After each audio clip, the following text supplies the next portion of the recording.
Hello everyone, welcome to a new episode of Breaking Even with Al Paton, the new podcast on the official SuperCoach AFL podcast feed. This is a real Q&A show where we'll be answering all your questions about who to start, who to get rid of, who to trade this week now that we are into the 2025 AFL season. One crazy round done and about 23 to go. So settle yourselves in, but this is very crucial that we get the right moves early in the season to set our teams up. So heaps to get into. Al Paton here hosting the show, joined by Patch. Welcome to the brand new world of video with Breaking Even. Hello, I'm delighted to be here. Delighted round one is done and dusted. Very excited to hopefully have a better round two. And Chloe Williams also joining us. Happy to be back with the Quackers on the show as well. That is very exciting. Round one wasn't too bad for me, but equally looking forward to moving on to round two. Yeah, plenty of big decisions to get into. Everybody remember to like and subscribe on your favourite podcast app, or if you're watching on Code Sports YouTube, and remember to leave a review or a comment. We love all your feedback and take that on board. And another quick thing to mention is that SuperCoach Plus, everybody has a free trial at the start of the year. That ends in about 1 week's time. So get in there, use all those features.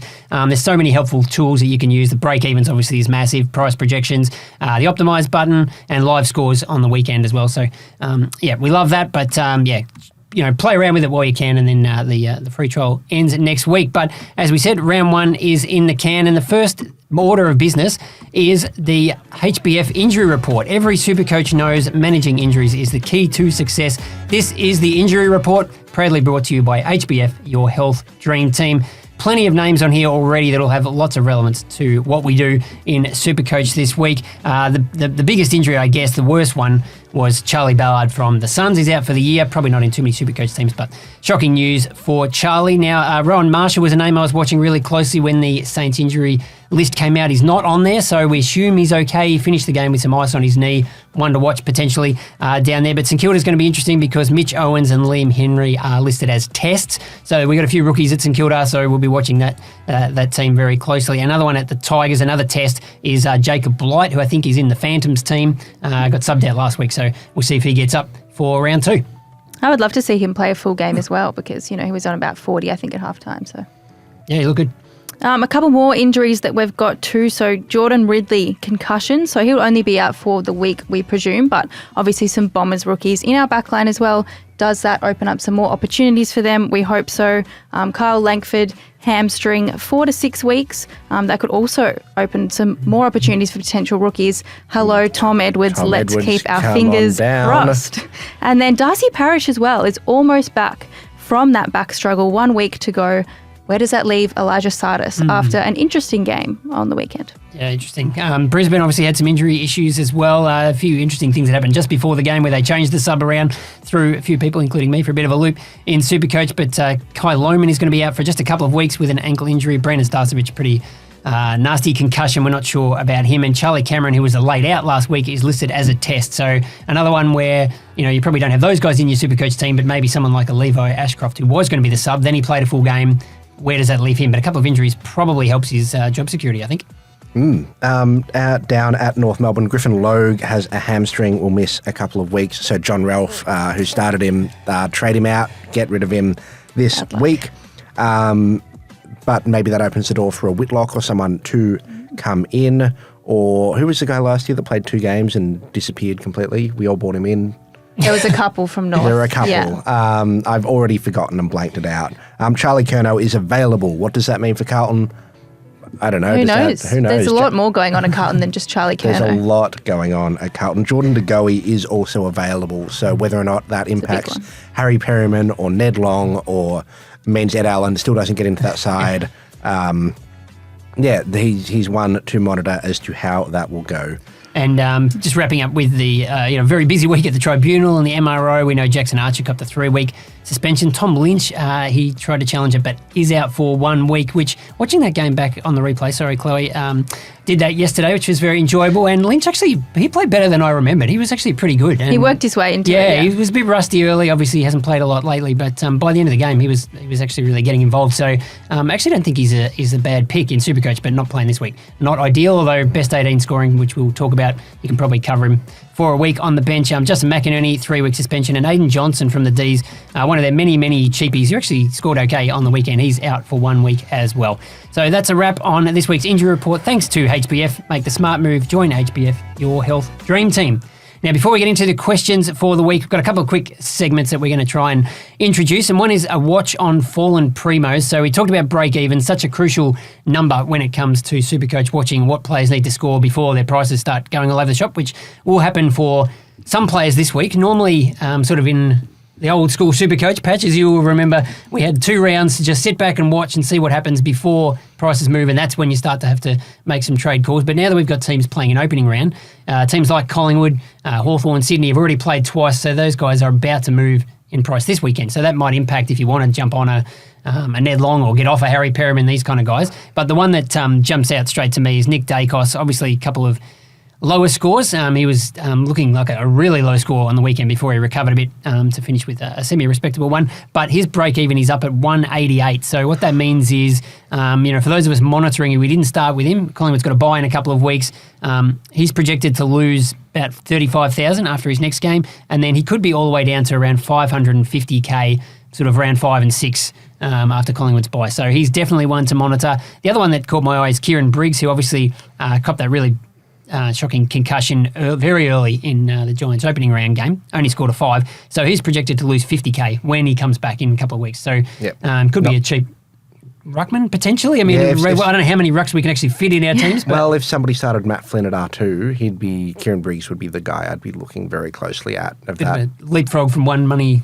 Yeah, from one money maker to another. One. Or Kieran Briggs could be a top 5 ruck by season's end from here on out. So certainly one to look at. Lockie Neal as well, break-even of 199 at this stage after a paltry, awful, ridiculous 41, his lowest score since the Stone Age. So he will plummet in cash. Luke Ryan as well had a poor scores. His break-even is 167. Tim English with 1 at 58. Rowan Marshall, 142. And then you've also got Jack Steele, Sam Walsh and LDU down as guys to watch. These are just to monitor because one score can roll out of your average sort of quickly. And if a guy like Lockie Neal comes out and scores 180 this week, which he could, this is probably all obsolete. But yeah, just guys to potentially keep an eye on. And the other one sort of on the other side of the coin is Finn Callaghan. Chloe, did you end up starting Callaghan or...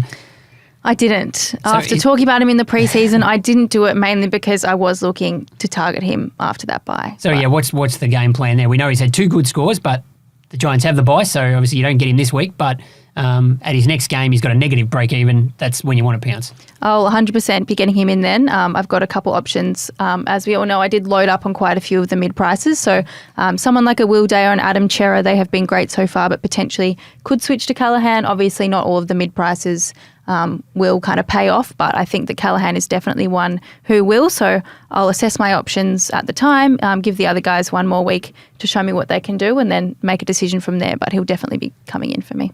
Yeah, I guess this is where it just, I think forward planning is really good to do, but then this is where this week gets a little bit tricky because ideally, unless you're getting on someone who's already played their 2 games, you want to give everybody another week, a Sardis or something like that. But you don't want to leave yourself in a position where next week you've got 6 trades that you want to do. Yeah. So is there some that you can sort of try and just at least get in the bank this week and just free yourself up to go big next week potentially? Yeah, I think the rookies are the obvious ones and the easy ones to try and do this week. I think if you're looking at, like a Levi Ashcroft or Xavier Lindsay or like Ned Long's price will change this week. If you've missed someone like an Isaac Kako or someone along those lines. Nathan O'Driscoll maybe. Yeah, Nathan O'Driscoll. I think this is the week where you can really go hard at the rookies. And then next week, I think, generally is when I'd start looking at the mid-prices as to whether they've hit or miss. And then that gives you, if you want to jump on, say, Sam De Koning, gives you another week to look at a guy like him as well. Yeah, 100%. Of those rookies, I mean, Chloe, who do you think ideally you'd wait another week just to make sure, like a Xavier Lindsay, does he back that score up? And then we know, we're confident we'll grab him next week. Is he someone that you could go early on, or is there anyone there that jumps out that you think, I've really missed out, I'm just grab him now? For me personally, I think I am going to bring in Nathan O'Driscoll just because his role looked amazing on ball. So I think that he's definitely one that I missed, and I had him in a couple of the permutations pre-season and I didn't end up landing on him. So I think that I'll find a way to get him in. I'm not quite sure what that is yet. I've got Finn O'Sullivan sitting on my bench who wasn't great, but I would like to give him another week because, he's got great job security, so I'd love to keep him in my side. But then I do have Elijah Sardis as well in my flex at the moment, so it could be him. Ideally, I'd like to give him one more week, but, just with Parrish coming back, as you mentioned earlier, I did have a feeling he could have been subbed out if Ridley wasn't injured. So, yeah. We'll just have to see. Yeah, I'm sure we'll get to the questions. I'd be surprised if those names don't come up again because, that's a big one to try and figure out this week. And Corey Warner's the other one from the Swans who's on the bubble as well. Looked pretty good, sort of in a wing half-40 kind of role, but, it's not someone I feel like we have to jump on. Maybe if you had a Sam Powell-Pepper or someone who you really were desperate to get rid of. Who would start him? Yeah. Corey Warner's an interesting one, though, because I did have reservations about starting Isaac Kako kind of just for that reason in terms of the fact that, you'd prefer to have someone there who was playing in the midfield or playing even off half-back rather than someone who is, a bit more of a true forward, half-forward. But, with some of the injuries mounting up at Sydney as well, I just feel like that his role might be good for enough time where he's not the guy I would usually go for, but then sometimes other people go for those rookies, make some money, move them on, and I feel like I've missed out. So I think I would actually consider it, but... I don't mind that. And Connor Stone's the one that I started thinking, he's got that great halfback role, but it's not like he's floating around getting cheap intercepts or anything like that. No, exactly. They don't use him much at all. So, that's an interesting one. Well, another little segment that we'll debut today, which you can fire through really quickly, is Rookie Roulette, which we love at the start of the season. As I'm sure we all probably experienced on the weekend, you end up stuck with a really good rookie scorer on the bench and you fielded the wrong guy and you think, that's cost me 50 points or that's cost me 60 points or 20 points there, and it all adds up, but everybody's sort of going through the same thing. But is there any guidance we can give people this weekend in terms of who to actually put on the field? I guess best 18 complicates things slightly, but you want to try and get your best scores into your best 18, obviously. Well, it almost makes it easier because you get, if you get one wrong, then they're probably going to slide out. Yep, so true. that does help. But I guess the best 18 scores do come from your on-field players. Yes, so if you have, Finn O'Sullivan on your bench and he scores 120, he's not in your best 18. So yes, that is true. You do still want to... Pardon me, you do still want to get it right. So just running through some of these names that are in quite a few teams. Chloe, would you start Levi Ashcroft or Xavier Lindsay on field? I would start Levi Ashcroft. Me too. Yeah. Al, would you go your boy Luke Traynor or would you go Zach Reid? We actually got this one right on the weekend. I started Traynor on the field and he scored 50 and the other guys got sort of in the 48, sort of 47 range. Yep. So big win points for me there. And I'll back in Luke again. I liked what he did. And I think, he's definitely going to get a run of games. Unfortunately, he was great, unfortunately for me. He was in my team, though, at least, so I could smile for a little bit on Thursday night. Smother on Cripper at the end. You would have enjoyed that. That would have been probably a lot of the 50 points, but no. Patch, what do you think, Isaac Kako or Doc Davidson? I mean, you pick the guy that's going to win the Coleman medal, which is Isaac Kako. Easy. Touche. Yeah, just case in point. Don't know why you're asking. Well, I think, keep the faith with Davidson, though. Certainly don't trade him out. Yeah. Still, if you get the chance, if you got Connor Stone up forward, Davidson plays early in the round, maybe try and loop him. Yeah. I think that's the way to go, but at this stage, I've got Kako on field ahead of him. Yeah, we can potentially use a few more loops with if you've got some blue dots from the Giants. Yeah. I don't know if anyone has anyone from Gold Coast, but they're the two teams on the bye this week. Chloe, would you start Elijah Sardis or his good friend Elijah Hewitt? I'd have to pick Elijah. No, I'm just kidding. I probably Elijah Sardis, if you're going to keep him around, you may as well try to get a decent score out of him on field. So, I would go Sardis, I think, actually. Yep. Would you, Al, Max Hall, Corey Warner? I think Warner's probably the more reliable, although Hall surprised me on the weekend. He was good, but did have to kick a couple of goals. I think they both kicked 2 goals. So with those forwards, it's very much a flip of the coin. But you are calling the Corey hotline. Yes, exactly. And then we've got in the rucks, Patch, who do you like out of Harry Boyd or Matt Flynn to play on field? Matt Flynn. Yeah. Very much a Matt Flynn. If you've got him, play him. On Even field. with the potential dodgy knee of Rowan Marshall. And there's talk about Bailey Wu. I think... a couple of fans on X weren't necessarily impressed with the Eagles' performance and were saying potentially, Bailey Williams to come back in. So. Well, I mean, if Flynn was the worst on the ground, then they're dropping the whole side. They were pretty putrid. It was a pretty good score against Wits as well, so I was happy with that. I think, I just think that Wits is one of the hardest rucks to play against in the league, and Flynn did kind of okay, and they'd be very foolish to try and now start throwing magnets around. So I know, we'll see. I'm not Andrew McWalter. Maybe he will drop him. I don't know. We'll Overall, it wasn't the best performance, though. Hey, not that I can talk from a Carlton perspective, but we'll see. We'll see what direction they go. Harry down. Boyd, I was happy with Harry Boyd's, as a bench 99k ruckman. The fact that he basically played as their first ruck. He doesn't do a lot around the ground, it's fair to say, but if he can just score like that on the bench for me, I'm happy. Yep. All right, into the guts of the show, which is your question. So remember to get them in each week. We'll put out a tweet on the Monday and the Tuesday. But kicking off with Moore has asked, is short to Baz the right move? So Baz is obviously a big talking point. Bailey Smith, was amazing. Very popular starting pick, but some people thought maybe we won't put him in our starting team. Who would do that? There were some reasons for it. I mean, we barely saw him. Who would pick Sam Powell-Pepper over Bailey Smith? In pre-season. Not me. So, I'll throw this to you then, but Patch, just going to call you Bez. I wish I had hair like Bailey First of all, Smith. I guess the basic question is, do you just have to get Baz in this week and find a way to do it? I was trying to think of a justification for him to just wait another week, because I'm like, I would rather fix all my rookies, but he's got St Kilda at Marvel on Saturday night, and he could I think there's every chance his best score from the year is already done and dusted in that 148. You can't get it. It's gone. He got now. very close. His best, I think, ever was 150. I could be wrong, but I think Tim was sharing those stats with me. So he got very close to surpassing that. Yeah. It would take a lot for him to try again to surpass that. Yeah, and I think there'd be, for the rest of the year, coaches would have seen that and gone, well, we should probably send a guy to him to just hang out on his shoulder for a little bit. So I don't think he's not Marcus averaging... Windhager? Maybe. So there is that chance, but also the Saints were real bad. The Saints were really bad. Well, actually, Ross Lyon did send Windhager to Jordan Dawson for a little while, and then in the end, he's just like, what's the point? So he just gave up. So, yeah. So I think Bailey Smith is a must-have. Short, I think you can give another week. I don't know what your take on I have Short traded was. Short. Yeah. And I'm going to hold him for now. But the key of this question, or the crux of it from Moore, is that it leaves 3 rookie defenders on not field, so sure about this part. which that's the bit that really does hurt. And I think you try and find another way to get Bailey Smith in. And if that means waiting a week on Bailey Smith, part of me would want you to wait a week. Yeah, I agree with that. I think a lot of people may be looking at, okay, I need $200,000 or something to get, a Sam Powell-Pepper or a Hugo Garcia up to Bailey Smith, and where can I find that money? And the players that we sort of weren't really happy with in round one were someone like a Harry Perryman or Jaden Short. So if they go down to a rookie, then I can upgrade at the other end. But yeah, the big problem is the defensive rookies are just not They're there. not very good. And if a lot of people started a James Leake. I mean, he's obviously not playing this week with the bye, but he's barely. The best scraping rookie into that team anyway. The best rookie this week in the backline was Riley Bias, who started as the sub.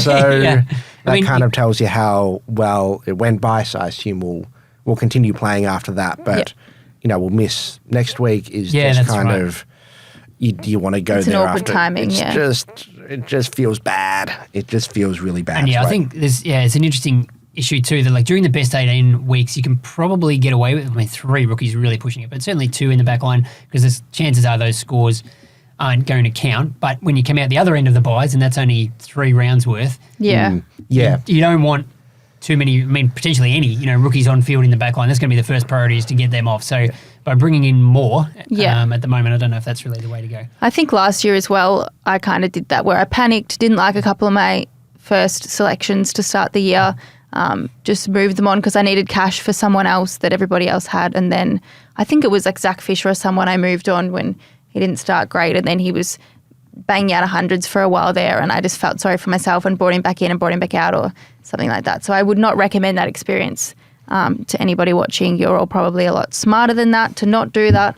But yeah, if it's out of Short or Baz, obviously the rookie defenders, is a big element as well to have that many on your field. But you may as well back Short in for one more week, I think, because for all you know, he could get 120 this week and Baz could get tagged and get a 60, and then you'll probably feel a bit sorry for yourself. That's overall message that really will sort of run through the whole show, is that one round, making decisions on, we sort of have to, but making decisions based on one game is always, we've seen so many examples in the past of exactly what you said, where this guy, I just have to you bring him in, and then, people are trading out Lockie Neal, and you just know that's just you're going to regret that about 10 minutes into the Brisbane West Coast game this weekend. We better keep moving. Riley Sanders is another one who was a little bit disappointing, saved his score with a couple of goals late, but certainly wasn't dominating like people who picked him hoped he would have.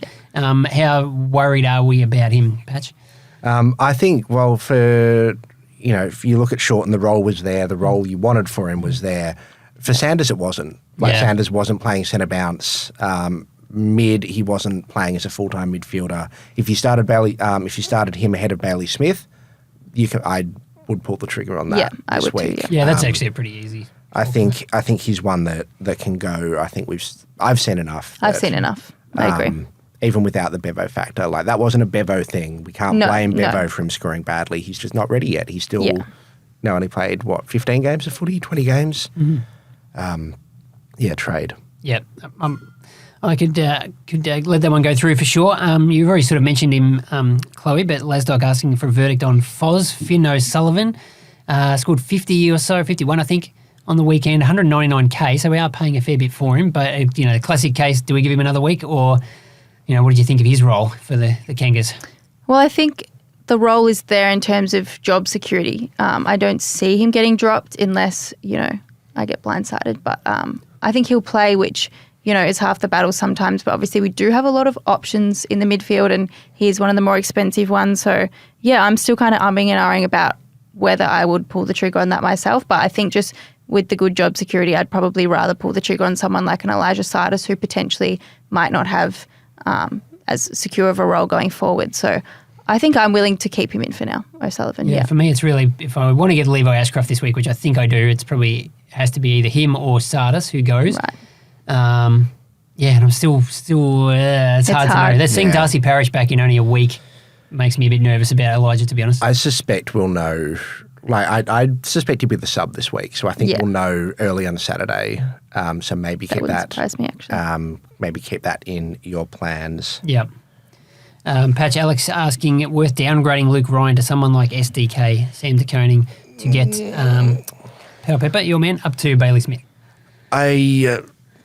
Look, the heart of me says no, like the old school supercoach in me says pretty emphatically no. But I get it. I don't think it's a terrible move. I mean, you picked Luke Ryan for a reason. I think you kind of try and back him in, but it's hard when he's got a 66 sitting next to him. Yeah, go on.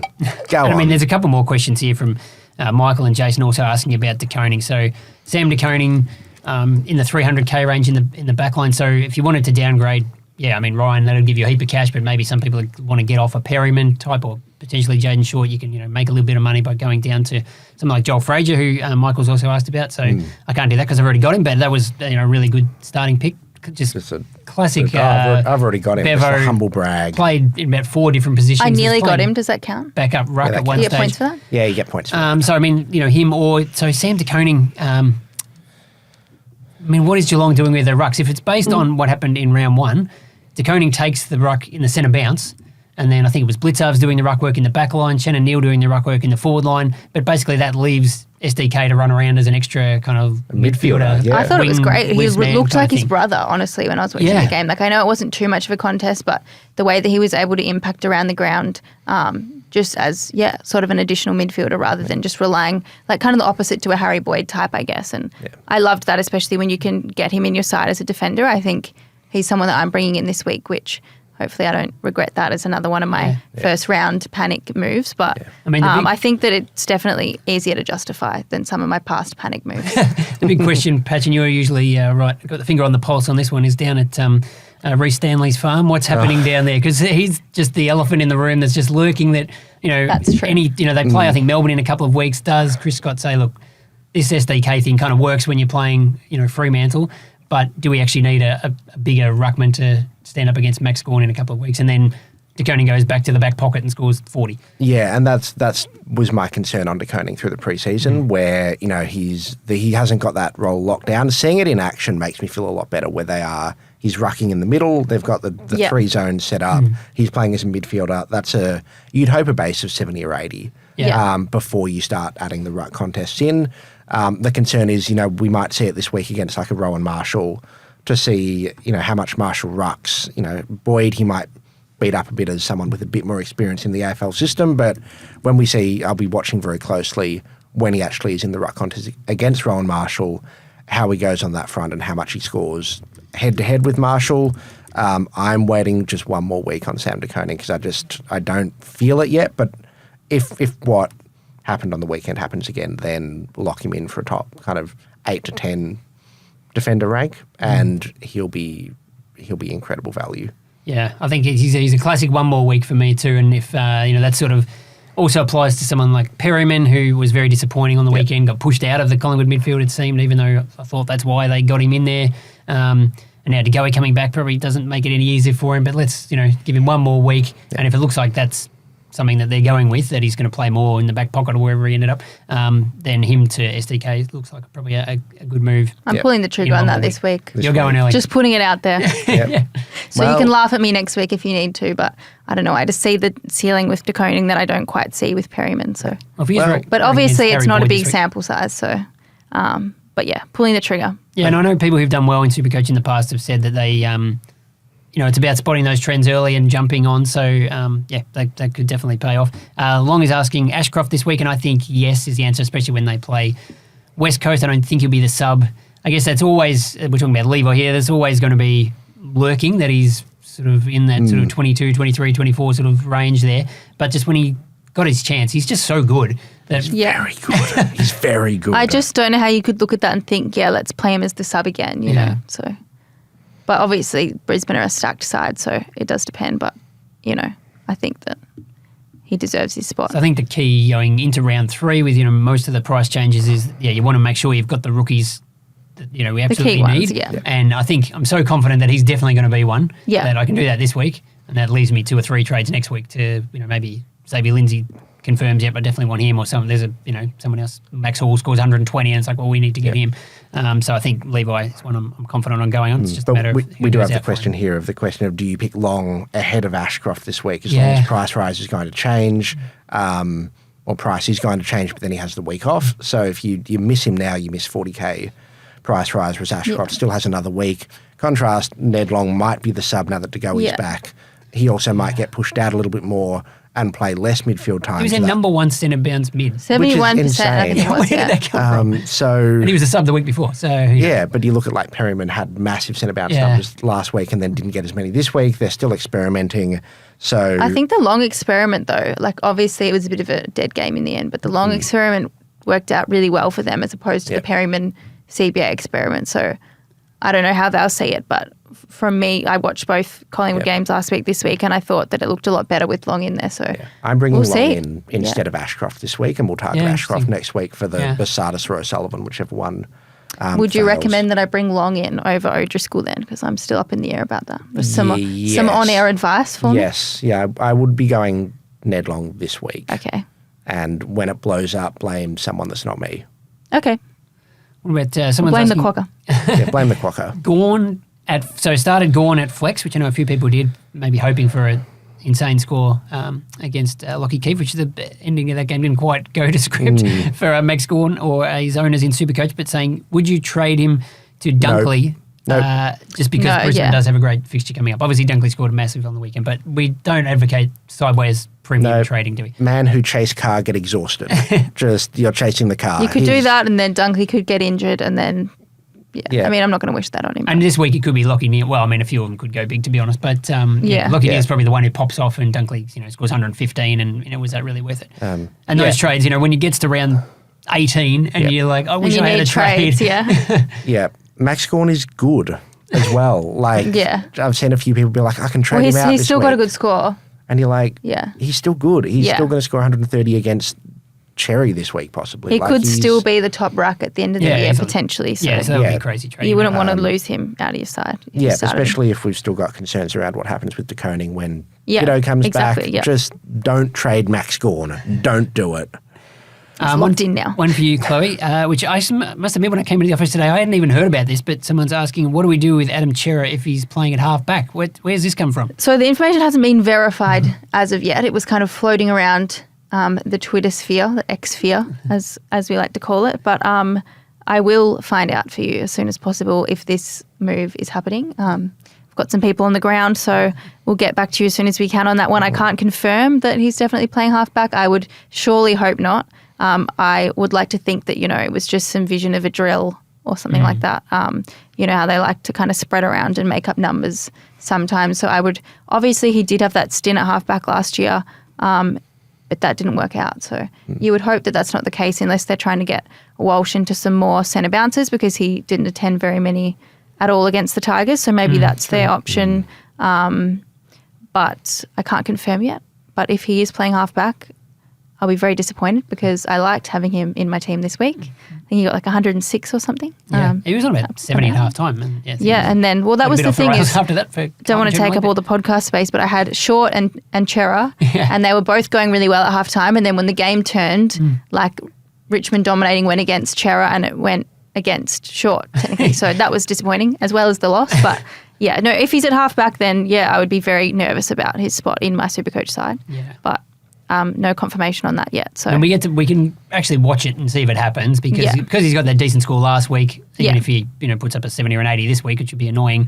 He's not going to lose a heap of money or anything like that, and his price hasn't changed anyway. So and it's best 18 too. So. But that would be a bit. I don't think it would be permanent anyway. One week into the season to throw things around like that. Talked about defensive rookies, Patch. Is it too early to trade out Leak if you didn't start Luke Traynor, for example? Give Traynor another week. It's just you'd hope it doesn't happen, but you look at Zach Reid, Josh Gibcus last year. It does happen where a guy will go down in his second game or his third game. Just anything you can do to mitigate that. Leak's not going to lose cash this week. He's not going to get dropped this week. He's like it's Schrodinger's James Leak for at least a week, where he's both playing and maybe dropped, or it's I don't think Luke Traynor's a must-have rookie in the same vein. He probably looks like, of the defensive rookies, which is a very weak pool, he's probably at the top, or him and Zach Reid maybe. But ask me in a week. I don't think any of them are going to count in best 18 scoring this week. You wouldn't think so. Yeah, no, I would be focusing elsewhere. And like that little blue dot could actually be handy with very much so. Loophole some other scores in your defence, or potentially vice captain as well. Yep.